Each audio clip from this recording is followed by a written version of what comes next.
মানুষের একটি সমস্যা আছে যে মানুষ সাফল্যকে মাপতে থাকেন, লক্ষ্য প্রাপ্তিকে মাপতে থাকেন এবং তার তুলনা করতে থাকেন যে ও এত কিছু পেল আর আমি পেলাম না, ওর কাছে এত কিছু আছে কিন্তু আমার কাছে নেই। এই তুলনা করার জন্য ওনারা দুঃখী হয়ে পড়েন, নিরাশ হয়ে পড়েন। তাই আমি একটা প্রশ্ন করছি যে এটা কি উচিত? এই সংসারে আপনি কি নিয়ে তুলনা করবেন যেখানে সূর্যদেব চন্দ্রমা দুজনেই আছেন, দুজনেই হলেন বিশেষ, দুজনেই নিজ নিজ সময় উদিত হন। এদের মধ্যে একজন না থাকলে তাহলে আমাদের জীবন কঠিন হয়ে পড়বে। ঠিক সেইভাবেই আপনি যদি একটা বড় রেখা অঙ্কন করেন তাহলে অন্য রেখাটি ছোট হয়ে পড়ে না, সে তেমনই থাকে যেমনটা সে ছিল। আপনার অস্তিত্ব কখনো ছোট বা বড় হতে পারে না, শুধু তুলনা করার জন্য আপনার এটা মনে হতে পারে। যদি আপনি যুদ্ধ করতে চান আপনার তলোয়ারের প্রয়োজন পড়বে, যদি বস্ত্র তৈরি করতে চান এত বড় তলোয়ার দিয়ে কিছুই হবে না, তখন প্রয়োজন পড়বে একটা ছোট্ট সূচের। তাই তুলনা করবেন না, না নিজেকে ছোট মনে করবেন না অন্য কাউকে। সবার সাথে সহযোগিতা করুন, আর যদি তুলনা করতেই হয় নিজের সাথে করুন। যে কাল আমি কেমন ব্যক্তি ছিলাম, আজকে তার থেকে শ্রেষ্ঠ হয়ে উঠতে পেরেছি? ভেবে দেখুন ভবিষ্যতে গিয়ে আপনি কতটা শ্রেষ্ঠ ব্যক্তি হতে পারেন। মানুষ বলে থাকেন যে জীবনে সময়ের পূর্বে এবং ভাগ্যের থেকে বেশি কিছুই পাওয়া যায় না। এটা যার যার নিজের বক্তব্য। আমি বলবো এই সময় আসলে কি?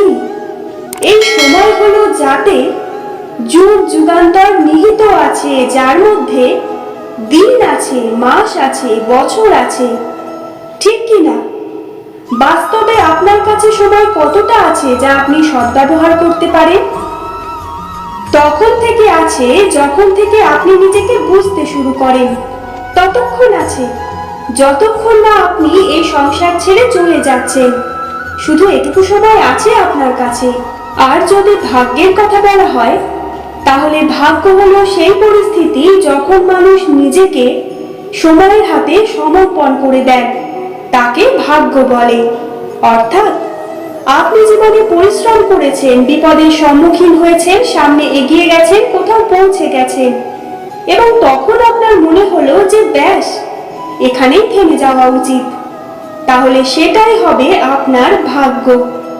যদি ভাগ্যের কথা বলা হয় তাহলে বলবো সত্যবানের ভাগ্যে মৃত্যু লেখা ছিল, কিন্তু সাবিত্রীর কর্ম তাকে পুনর্জীবিত করে তুলেছিল।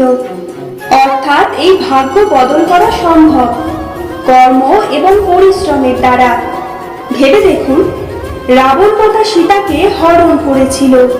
যদি শ্রীরাম সীতাকে ভাগ্য বলে মেনে নিতেন তাহলে কখনো ভাগ্য বিধাতা হয়ে উঠতে পারতেন না। ভাগ্য হলো একটা বাঁধন যেটাকে ভেঙে ফেলা খুব প্রয়োজনীয়। নিজের লক্ষ্যের কাছে পৌঁছতে হবে।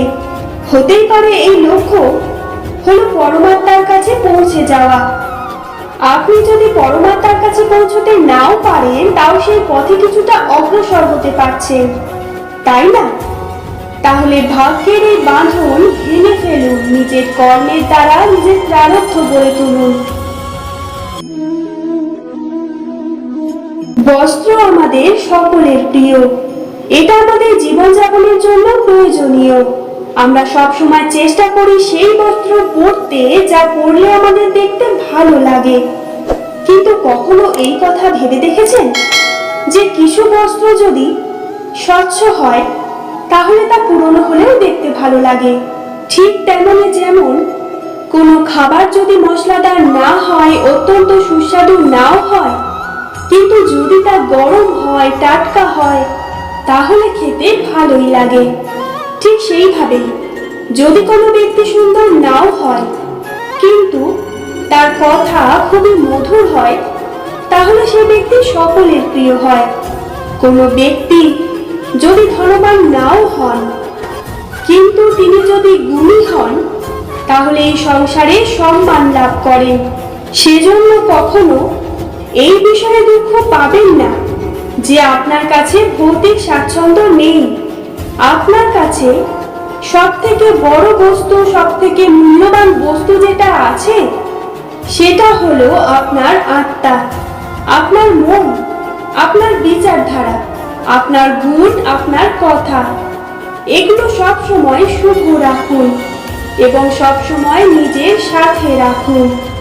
এই জীবন সফল হবে। জন্ম এবং মৃত্যু, একটি হলো জীবনের সূত্রপাত, আর একটি জীবনের সমাপ্তি। এটা হলো একটি চক্র এবং প্রত্যেক চক্রের মতোই এটাও যেখান থেকে শুরু হয় সেখানে এসেই সমাপ্ত হয়। অর্থাৎ প্রত্যেক ব্যক্তি যারা জন্ম নিয়েছেন তার জন্মের সাথে এটা সুনিশ্চিত হয়ে যায় যে তার মৃত্যু হলো অবশ্যম্ভাবী। এই সংসারে এমন কিছুই নেই যা চিরকালের মতো থেকে যায়। এবার এটা আমরা সবাই জানি। আমাদের কাছে যে জীবনটা আছে, যেটা আমরা যাপন করতে পারি, সেই সময়কালে আমরা কি করতে পারি সেটা গুরুত্বপূর্ণ। এমন কিছু করুন যার ফলে মৃত্যুর পরেও আপনি অমর হয়ে থাকবেন।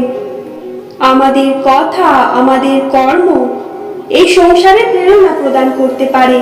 আর যদি আমরা প্রেরণা নাও জোগাতে পারি, তাও এই সন্তোষবোধ যেন থাকে যে আমরা আমাদের জীবন ব্যর্থ হতে দিইনি। এই জীবন যাপন করার ইচ্ছেতেই আমরা সময় ব্যর্থ করে দিই। আর এই জীবনকে যাপন করার সর্বশ্রেষ্ঠ উপায় হলো এটাই যে কখন আমাদের মৃত্যু হবে, কিভাবে আমাদের মৃত্যু হবে, এই চিন্তা ত্যাগ করে যেন আমরা বর্তমানে বেঁচে থাকি, আজকে বেঁচে থাকি, আজকে দাঁড়িয়ে কর্ম করি এবং আজ যে সংকট সামনে তার সম্মুখীন হই। ভবিষ্যতের পথ নিজে থেকেই উন্মুক্ত হবে। আপনার জীবনে অনেক বড় বড় বিপদরূপী পাথর আসবে। সেই পাথরগুলিকে এতটাই দুর্বল করে দিন যাতে সেই পথ আপনি অগ্রসর হওয়ার পরে আপনার পেছন পেছন যে সেই পথ দিয়ে আসবেন তিনিও যেন সহজেই পাথর চূর্ণ করে সামনে অগ্রসর হতে পারেন। মনে রাখবেন, আপনার প্রচেষ্টারও একটা মাহাত্ম্য আছে। যদি আপনি কোনো কিল্লার শিখরে পতাকা উত্তোলন করতে নাও পারেন, তাহলেও আপনার প্রচেষ্টার যে মাহাত্ম্য তা কখনো কমে যাবে না। সেই জন্য প্রচেষ্টা করতে থাকুন। প্রিয় শ্রোতা বন্ধুরা, ভিডিওটি ভালো লাগলে লাইক, কমেন্ট, শেয়ার করে আমার এই ছোট্ট চ্যানেলটির পাশে থাকবেন।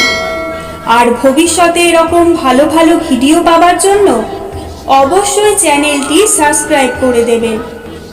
জয় শ্রীকৃষ্ণ। রাধা রাধা।